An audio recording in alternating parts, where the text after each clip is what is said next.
All right, are you still waiting on your money from your third stimulus check? How will you get your money? Maybe you've already filed taxes and you're wondering if you'll get paid based on this year's return or last year's return. All right, today, any questions that you have today about stimulus, we're going to get answered for you right here on Two Wants to Know. Scott Braddock with Scott Braddock Financial and Mark Hensley with AARP North Carolina Triad Region are joining us to answer your questions about stimulus payments. So here's how you get your questions to our experts. You text those questions 336-379-5775. Remember, this is a text only, so please don't call. It is a text only stimulus check Q&A. All right, Mark, first and foremost, let's talk about tomorrow, because tomorrow is another big payday.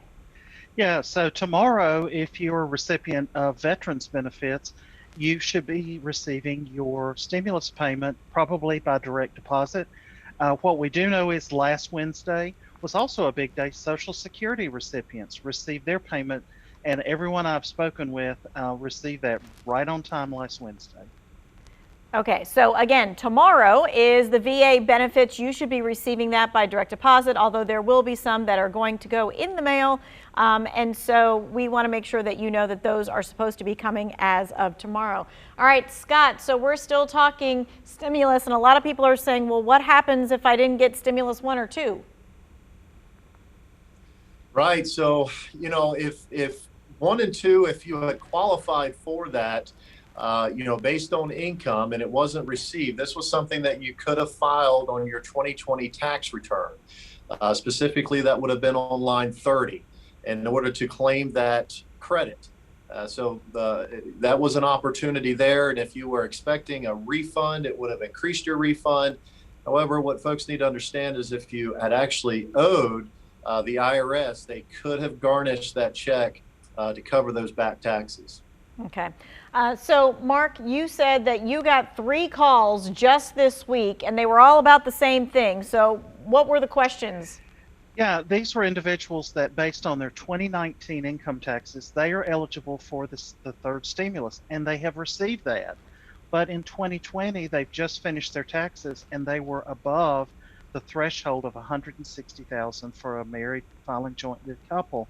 And the question was, should I send back this stimulus payment? And Scott and I were frantically looking. What we have seen so far is there's really only 3 instances. The first one is that you received it, but you're not a U.S. citizen.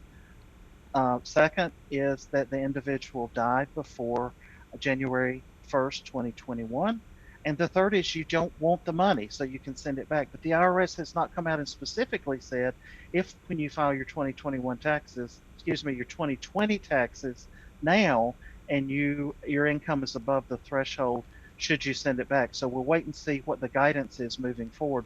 But I guarantee you, if they want it back, they'll let you know. Yeah, they will absolutely let you know. Okay. Hey, Scott, this person is asking, do you think there's a chance for a 4th stimulus payment? Well, very interesting, because I did stumble upon an article today that was entertaining the idea of a 4th stimulus payment. Now, again, I don't think anything has moved far enough along for us to have too detailed of a dive into this conversation. But I will share what I saw is that there's a call for a monthly stimulus payment moving forward. And I've heard and saw an amount of $2,000 per month potentially. I don't know if Mark's heard anything above and beyond that, but that's so the answer is yes, the conversation's out there. I don't know that there's been any big moves on that yet, though. All right, so you've kind of heard the same kind of rumblings, but also nothing concrete as of yet to get anybody too excited about. That's right. Okay. All right. So, Mark, this person is asking, I never got my stimulus and I'm on Social Security and I don't file taxes. Okay, so I'm assuming they're talking about the third stimulus. And the first thing they should do is go to irs.gov and track to see where that payment is to them. And it may be that they need to track down and find out exactly is that payment gone out by check, which it would be slower getting to you rather than direct deposit. But irs.gov is the first place to start tracking your payment to make sure you receive it. Also, there is a form that can be filed if you've not been filing taxes that you can request on line 30 That is the Form 1040 SR.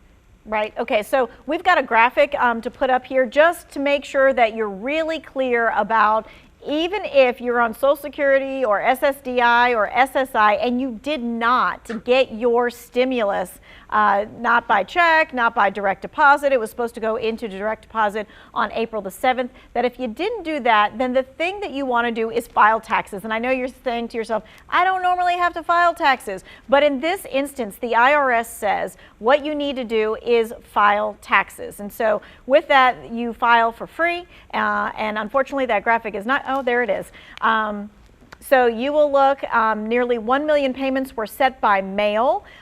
So if you do not get it, you want to make sure that you file the taxes, and it is free to do so. All right, gentlemen, we're going to be back with you for another set of questions. We want to make sure that you are able to text in your questions. We'll be right back.